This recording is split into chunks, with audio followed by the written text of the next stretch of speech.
Aloha and welcome, ladies and gentlemen, to the Got Your Six podcast. This six-question podcast brings together high performers to share their methods, strategies, and ideas, delivered in an informative and, most importantly, actionable way that'll help you lead yourself and those around you from the battlefield to the boardroom. Coming to you every episode, I'm your host, Tony Nash.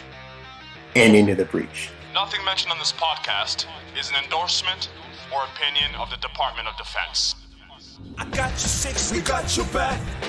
Got your six, we got your back. Got your six, we got your back. I got your six. Today's guest is Brittinay Lenhart. Brittinay is a workplace consultant and a former F-22 and F-35 jet engine mechanic in the United States Air Force. While she does carry many titles and is the lead consultant for the Las Vegas-based Work Culture Consulting LLC, it really comes down to one thing what Brittinay does extremely well. She unfucks work culture. We're going to dive right into that throughout today's episode. She studied at Ashford University, where she received her bachelor's degree in organizational management and her master's degree in organizational leadership. Brittinay, thanks for coming on the show today. Thank you for having me. So you've been out of the military for about 7 years, but is there anything that you still implement daily, you would say, from your time serving in the Air Force? Yeah, with the Air Force, one of our core values was integrity, and that's something that I put into my own business with my clients and stuff. I'm all, if you go know me on LinkedIn or whatever, I'm pretty candid. I have a lot of candor, if you will, and that's because I like to have integrity when I talk and what I say. So I like to put that from my military into my civilian life, and it's gone well so far. Can you give us an example recently where you feel like you've really leveraged integrity and made sure you were transparent, whether it's dealing with teamwork or, poor work culture, which usually destroys a company?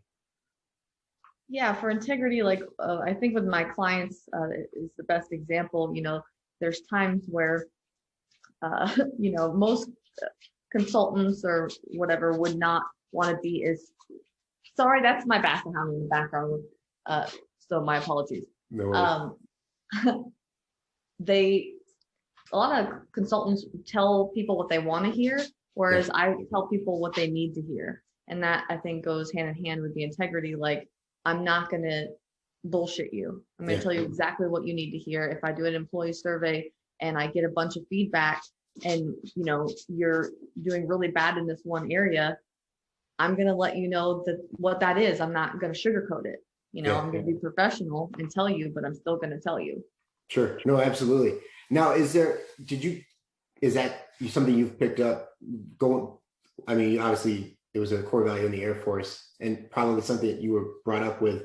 Did you think you found that, is there a book or course that you recommend that really focuses on integrity, or something that you kind of give to people that says, hey, this is who I am, and you like to share that with other people? I can't say it was a book. I guess I was just raised that way. Yeah. I was raised by a single father because my mom passed a long time ago, and so I have this boy mentality, I guess. So that's just, I can't really say a book made me. I am the way that I am. Right. No, absolutely. And I was just trying to say, has there been any sort of book or course or even a communication YouTube video that has really greatly influenced your life and helped you continue to build integrity, or just really made you who you are today? Yes. I would say I went to a Tony Robbins seminar. Okay. So that's kind of a course, kind of a seminar, whatnot. It's called UPW, Unleash the Power Within. And I know some people are like, oh my God, Tony Robbins, but I loved it. And I bring it up a lot because it did have a big impact on me. I'm all about, legit motivational speakers, and he just spoke to my soul because he was raw as well. And he's very candid with his seminars. Right. He's cussing, he's just being real and raw, and I align with that. So that's something that worked for me. That's awesome. Now, is that one of the ones where you that? I mean, obviously you think Tony Robbins and you go to a thing. It's, people always talk about walking on fire. Is that one of the ones where you had to walk on hot coals? I did. Oh, really? Very cool. Yeah. No. I was like, what is this? This is crazy. But as long as you walk fast and just keep going, you'll be fine. Yeah. No, That's, yeah, all I can think about is like, man, sometimes you're walking on a beach, you're like, this is hot. And then you're actually walking on fire, which is a whole nother level. Right. Uh, so now, I've seen you on LinkedIn and all throughout social, you're always talking about, like we said, integrity, transparency, and teamwork. Is there one skill or ability that you're currently working on that you've kind of picked up recently that you're probably brand new at that helps kind of foster that mentality going forward? Great questions. Yeah, thank you. One of the things that my mentor has continued to help me stay in alignment with is patience. Patience is a virtue. Yeah. It's something that has to be worked on regularly.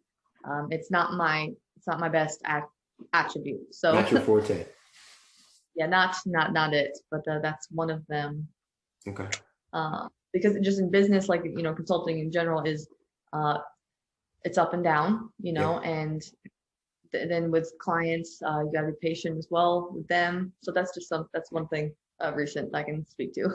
Now, can you give us an example where your patience has been tested, where I already see it in your eyes. You're like, yep, go ahead. Yeah. I talked about this on LinkedIn before, but long story short, I lost a client due to the fact that his wife didn't like me. And that's just the reality. Sometimes that happens in business. It just is what it is. You can do nothing wrong. And sometimes some people are not going to like you because of how you look, how you talk, or whatever. And so you just have to bite the bullet, be patient. You're going to find another client, even though that was a big one, and it really affected me. But you just got to press. There ain't nothing you can do about it. You can just only be who you are, and integrity, be true to yourself. You didn't do anything wrong. Some people are just insecure and can ruin business for you. So yeah, it's a lot easier to be who you are and dust yourself off than trying to be someone or something that you're not, and push forward down that path where it's just full of inauthenticity, and you're constantly in the struggle of like, why am I not good enough? But it's really because you're not being true to yourself. Great point. Thanks. So you talked about, losing a huge client. What failure has ultimately led to probably your greatest success along the way?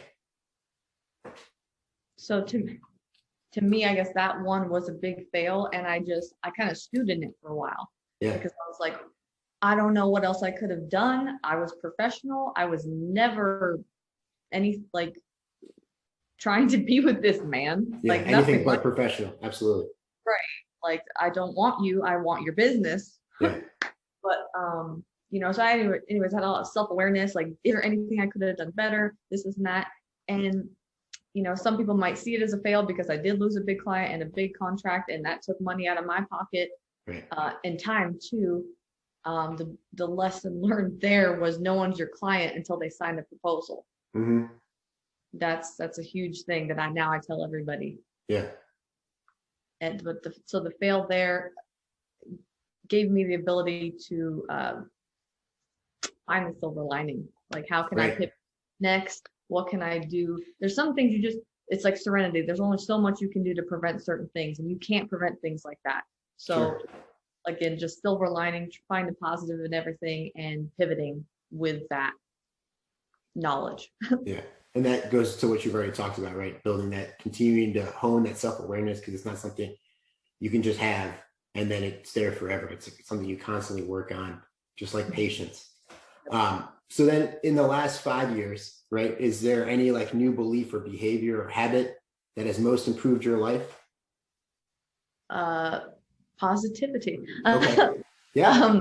Like after I got out of the military, I started dabbling into like the spiritual world, if you will, not religious, spirituality. And what do you mean by spirituality? What do you mean by spirituality? Like hippy dippy stuff. Okay. Yeah. Meditation, breathing, because there was times in the military that and outside before doing work culture consultant where, we've all had certain levels of bad management that we've dealt with, or toxic work cultures and things like that. And you just gotta breathe through it. Yeah. You got to see you have to find your self-worth. Is my mental health worth dealing with this? Right. From a spiritual place, I have to be in alignment with what I'm doing, who I'm working with. And so if something like vibrationally doesn't feel right, if you ever just look at someone and you're like, I want to punch that person in the face, and I don't know why, it's probably because you just don't vibrationally align with that person. And it's the same for, business clients. If you're not feeling it, there's probably a reason, and you should listen to your intuition. And so I guess to answer your question, following my intuition has done me well in the past 5 years. That's a big thing, is like focusing in on what my body is telling me. And from a business place, it has done me well. And right. So there's that. No, that's a great point, right? Because there are people out there that do have punchable faces, but you don't need to swing at them. Because again, it goes back to what's best for you, and you're the one who has to wake up every day and look at yourself in the mirror. So when you do wake up and look at yourself in the mirror, how are you better than yesterday?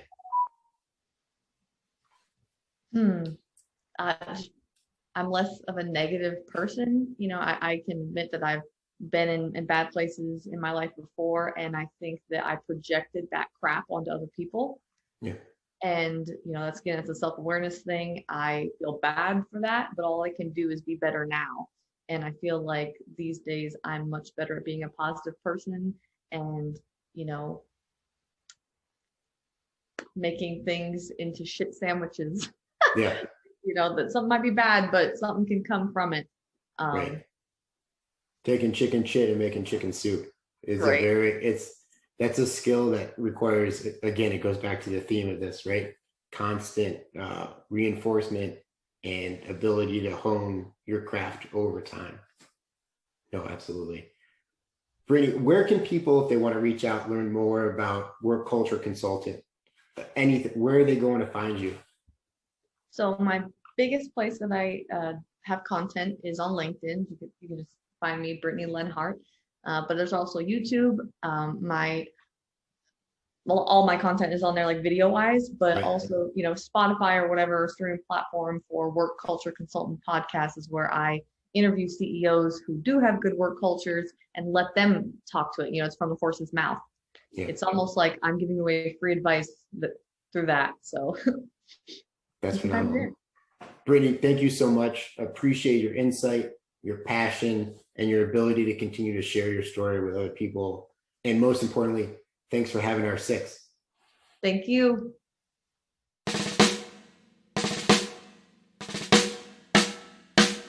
I don't know what you've been told, Sixers, but the lawyers would like us to remind you that the views, opinions, and comments expressed on the Got Your Six podcast are solely those of the hosts or guests, to include current and previous Department of Defense employees, and should in no way be considered the opinions of or endorsements on behalf of the Department of Defense or any of its components, divisions, contractors, or other current and previous staff members.